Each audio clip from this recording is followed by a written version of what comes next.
അപ്പോൾ നമ്മുടെ green peas കണ്ടിട്ടില്ലേ, പച്ചപ്പട്ടാണി, അതിൻ്റെ പയർ നമുക്ക് കിട്ടിയിട്ടുണ്ട് കേട്ടോ. അതാണ് ഞാൻ നിങ്ങളെ ഇന്ന് കാണിച്ചു തരുന്നത്. കണ്ടോ, ഇങ്ങനെ അത് എടുക്കുക. ഗ്രീൻ പീസ് പറഞ്ഞാൽ നമ്മൾ പച്ചക്കറി കടയിലൊക്കെ പാക്കറ്റിലുണ്ടാവും, പച്ച ഉള്ളതാണ്, അപ്പോഴപ്പോഴേ പൊട്ടിച്ചതാന്നൊക്കെ പറഞ്ഞിട്ട് നമുക്ക് കാണാം അല്ലേ. അതാണിത്. പിന്നെ നമ്മുടെ കടകളിലുണ്ടാവും, സൂപ്പർ മാർക്കറ്റിലും. അത് ഇത്തിരി ബലത്തിലായിരിക്കും. തലേ ദിവസം വെള്ളത്തിലിട്ട് കുതിർത്തി പിറ്റേ ദിവസം വെക്കുന്ന ആ ഒരു മെത്തേഡ്. അതൊന്നും വേണ്ട, അത് നമുക്ക് തനി പയറായിട്ട് കിട്ടിയിട്ടുണ്ട്. അതാണ് കാണിക്കുന്നത്. പക്ഷെ നമുക്ക് ഈ പയറായിട്ട് നമുക്ക് വിശ്വസിച്ച് വാങ്ങാൻ പറ്റില്ലല്ലോ ആ പച്ചക്കറി കടയിലെ അങ്ങനെ പാക്ക് ചെയ്ത് വെക്കുന്നതൊക്കെ. പക്ഷേ അതൊക്കെ തന്നെയാണ് വാങ്ങിക്കുക. ഇതൊന്നും ഇപ്പോൾ എപ്പോഴും കിട്ടില്ലല്ലോ. അപ്പോൾ ഇത് കിട്ടുന്ന സീസണിൽ എല്ലാ ആളുകളും ഫ്രോസ് ചെയ്ത് വെക്കും. അത് ഞാൻ എങ്ങനെയെന്ന് നോക്കട്ടെ, ഇതിലുണ്ടെങ്കിൽ കാണിച്ചു തരാം. ഞാനിതിന്ന് നമുക്കൊരു ചപ്പാത്തിക്കൊക്കെ പറ്റിയ ഒരു കറിയോ റോസ്റ്റോ എന്തെങ്കിലുമൊക്കെ ചെയ്യണമെന്ന് വിചാരിച്ചിട്ടാണ് ഇപ്പോൾ ഇത് തൊലിച്ചുണ്ടാക്കുന്നത് കേട്ടോ. അപ്പോൾ ആ ഒരു പയറാണ് ഞാൻ നിങ്ങളെപ്പോൾ കാണിച്ചത്. അങ്ങനെ തൊലി കളഞ്ഞ്, കണ്ടില്ലേ, അങ്ങനെ തൊലി കളഞ്ഞ് ഇതാണ് ചെയ്യുക. ഞാനിപ്പോൾ ഇത് അടുത്ത കാലത്താട്ടോ കാണുന്നത്.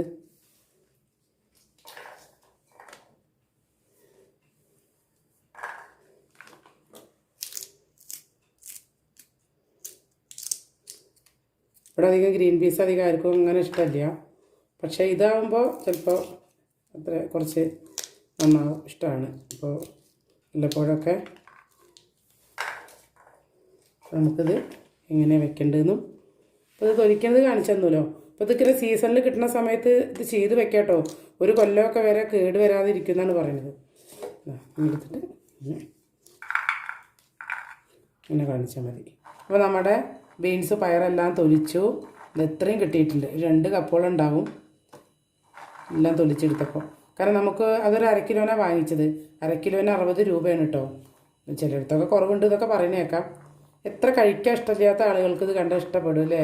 കാരണം പച്ചയ്ക്ക് കിട്ടി തൊലിച്ചൊക്കെ ഗ്രീൻ പീസൊക്കെ കഴിക്കുക പറയുമ്പോഴേ ഒരു പ്രത്യേക ഒരു സന്തോഷമാണല്ലോ. കണ്ട നല്ല നാടനായിട്ട് യാതൊരു മായമില്ലാതെ നല്ല ഇതേ.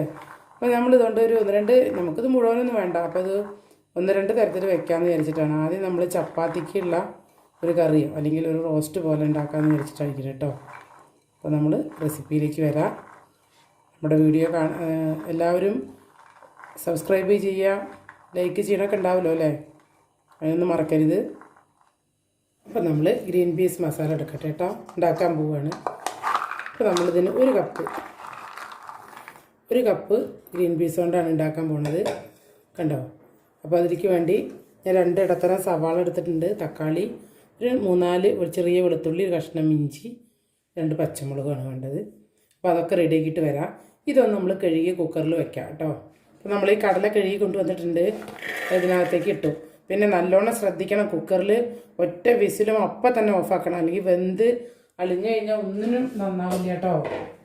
പിന്നെ ഇത് നമുക്ക് സമയമില്ലാത്തതുകൊണ്ട് ഞാൻ അങ്ങനെ വെക്കണം. അല്ലെങ്കിൽ കുറച്ച് തനിയെ കുക്കറല്ലാത്ത രീതിയിൽ വെക്കുമ്പോൾ കുറച്ച് സമയം വേണം താനും.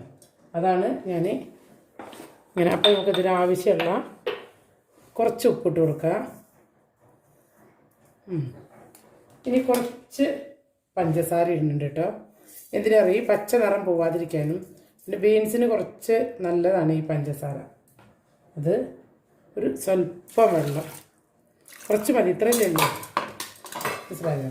ഇത് നമുക്ക് നന്നായി അടച്ച് വിസിൽ, അല്ല ഒറ്റ വിസിലും അപ്പം തന്നെ ഓഫാക്കി അപ്പം തന്നെ അതിൻ്റെ സ്റ്റീം കളഞ്ഞ് വെക്കണം കേട്ടോ. ഒരു 2 മിനിറ്റേ വന്നുള്ളൂ. ഒറ്റ വിസിലുകൊണ്ട് ഞാനിത് എടുത്തു. ആവി വന്നു, അപ്പം തന്നെ സ്റ്റീം കളഞ്ഞു എടുത്തു. ഇനി നിന്ന് വെള്ളം ഊറ്റട്ടെ കേട്ടോ. അപ്പോൾ നമ്മുടെ ഫ്രൈ പാൻ ചൂടായിട്ടുണ്ട്. ഞാൻ കുറച്ച് ഗോൾഡ് വിന്നർ ഒഴിച്ചു കൊടുത്തു, 1 ടേബിൾ സ്പൂൺ സൺഫ്ലവർ ഓയിൽ ഒഴിച്ചു കേട്ടോ. വെളിച്ചെണ്ണ ഒഴിക്കാം. പക്ഷേ ഞാനിതൊരു നോർത്ത് ഇന്ത്യൻ സ്റ്റൈലായതുകൊണ്ട് ഇങ്ങനെ ഉണ്ടാക്കണം. പിന്നെ ഞാൻ നേരത്തെ കാണിച്ച 2 സവാളയൊന്നും എടുത്തില്ല കേട്ടോ, 1 സവാള എടുത്തുള്ളൂ. വെന്തപ്പോൾ കുറച്ചല്ലേ ഉള്ളൂ. അതാ 1 സവാള. അല്ല, ആദ്യം ഞാൻ ഇഞ്ചി വെളുത്തുള്ളി നീളത്തിൽ അരിഞ്ഞതാണ് കേട്ടോ, അത് ഇട്ട് കൊടുക്കണം.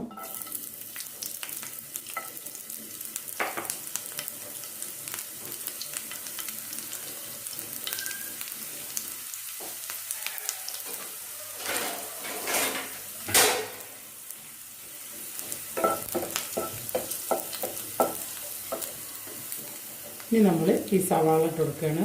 ഒരു സവാളയാണ് കേട്ടോ, ഇങ്ങനെയാണ് മുറിച്ചിട്ടുള്ളത്, ക്യൂബായിട്ട്.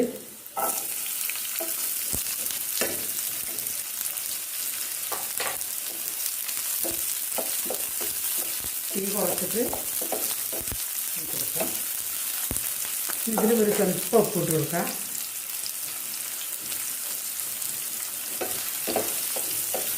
വേണമെങ്കിൽ ലാസ്റ്റ് കൊടുക്കാം. ഞാൻ എരിവിന് വേണ്ടി ഒരു പച്ചമുളകാണ് എടുക്കുന്നത്. അത് മുറിക്കാൻ മറന്നു കേട്ടോ. ഞാൻ എളുപ്പത്തിൽ ഇങ്ങനെ മുറിച്ച് കൊടുക്കുന്നുണ്ട്.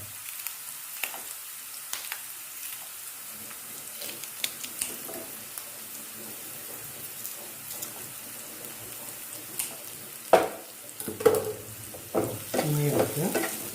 ഇത് കുറച്ച് 1/4 ടീസ്പൂൺ മഞ്ഞൾപ്പൊടി,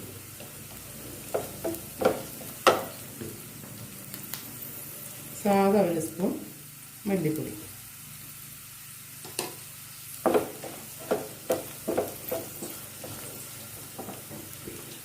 പിന്നെ 1/2 സ്പൂൺ കാശ്മീരി മുളക് പൊടി.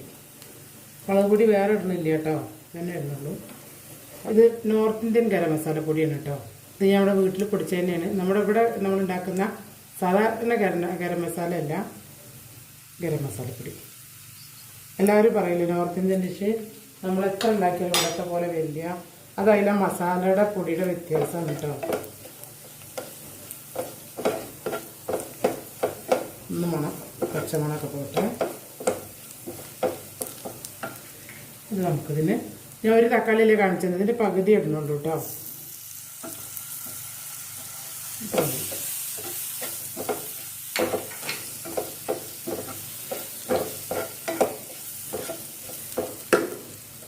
തക്കാളി നന്നായി വാടട്ടെ.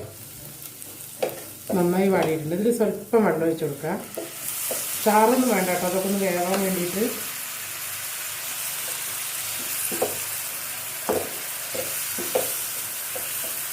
ഉപ്പുണ്ടോ നോക്കാം, അല്ലെങ്കിൽ രസിട്ട് കൊടുക്കാം. വെള്ളമുണ്ട്. ഇത് ഈ മസാലയുടെയൊക്കെ പച്ചമണവും ഒന്ന് പോയി വെന്തിട്ട് തക്കാളിയൊക്കെ ഒന്ന് വെന്ത് വറ്റട്ടെ. നടച്ച് വെച്ച് കൊടുക്കാം.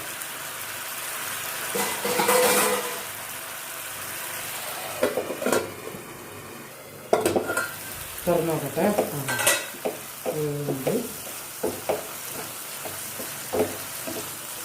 ഒന്നുകൂടി വറ്റിക്കാം നമുക്ക്.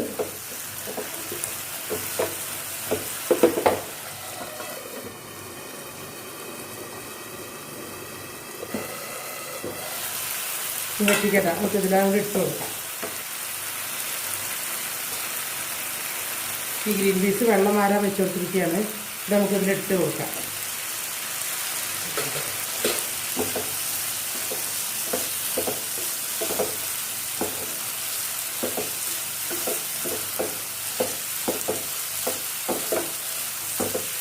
കുറച്ച് ഗ്രേവി ഉണ്ടെങ്കിലാണ് ഈ പട്ടാണി മറ്റേ ഗ്രീൻ പീസിലേക്ക് പച്ചപ്പട്ടാണിക്ക് ഇത് പിടിക്കുള്ളൂ. ഇതിലിട്ടിട്ട് ഇങ്ങനെ വെട്ടിച്ച് കൊടുക്കാം. തീയൊക്കെ കുറച്ച്. ഇതൊരു കുറച്ച് മല്ലിയില, 2 വേപ്പിലയാണ്. മല്ലിയിലയാണ് കൂടുതൽ.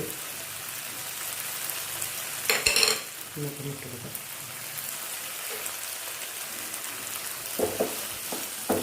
ഒരു മിനിറ്റ് ഒന്ന് ഇരിക്കട്ടെ ചെറു തീയിൽ കേട്ടോ. അപ്പം നമ്മുടെ ഇതെന്തായി നോക്കട്ടെ. പാകമായി വന്നിട്ടുണ്ട് കേട്ടോ. നല്ല മണം. ഒരു നോർത്ത് ഇന്ത്യയിൽ റെസ്റ്റോറൻറ്റിൽ ചെന്ന ഒരു മണമാണ് കേട്ടോ അതിന്.